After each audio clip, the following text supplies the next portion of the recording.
guys, so this is the 3-cup Pyrex container. This is their storage container.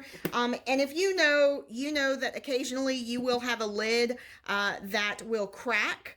And we'll go ahead and split. I actually have one here that over time it has cracked and it has split. And so you have to actually go ahead and replace these. And what I like is that Pyrex actually gives you the option to be able to go ahead and purchase these separately. So I just wanted to go ahead and share that to you because this is the 3-cup container. On your storage lid, it'll actually tell you what size it is. And this one here is going to be the 3-cup.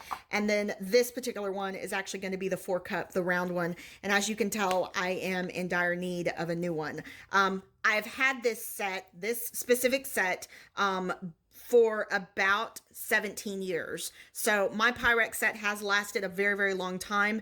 And it's 17 years old, so I do expect that it's going to crack. And perhaps maybe at one time or another, this was left out outside or, just wasn't taken care of properly. And that's the reason why it split. So time for a replacement.